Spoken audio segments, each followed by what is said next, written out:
2008 was a special season as the Seminoles won their first ever ACC championship in one of the toughest conferences in college golf. There was senior Jonas Blixt, who is now one of the PGA Tour's up-and-coming players. Drew Kittleson was just a freshman and finished as the U.S. Amateur runner-up that year. And then there was Matt Savage, a highly recruited player from Kentucky who would go on to win multiple tournaments and set the foundation for Florida State golf.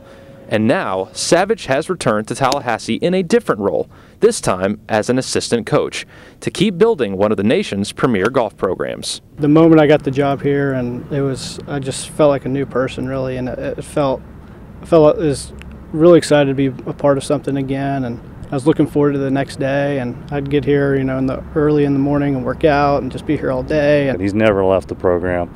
One of our first guys in, and no one wants this school to be good in every single sport, and then has more pride about Florida State than Matt Savage. Now, Savage's role switches from player to coach, and he can now apply those years of experience in both professional and collegiate golf to teaching and mentoring the next generation of Seminole golfers. I was good friends with him even before he became our coach, and so for him to help us out, it's made the transition for him easier, and we all love him too. He's always been there. Even when he wasn't the coach, he would just be around, and we'd always ask him questions. What's pro golf like? What's college golf like? And he's always been there to help us out. And it wasn't that long ago that I was playing, so everything that I can relate to them really easily, because I know what they're going through and exactly what their mindset probably is when they're playing. And I'm still learning the whole coaching part of it, when to say something, when not to, and I try to stay out of the way and just, kind of follow Trey's lead a little bit, but every now and then I'll jump in and say something to him, And when he speaks, the players listen. To this day, Savage still holds the course record at Seminole Golf Course after shooting 63, not once, but twice.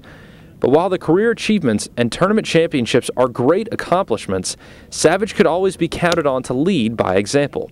It's just another example of why he was born to be a coach. While he was a player, he understood the message I was trying to get to the players better than any player I've ever coached.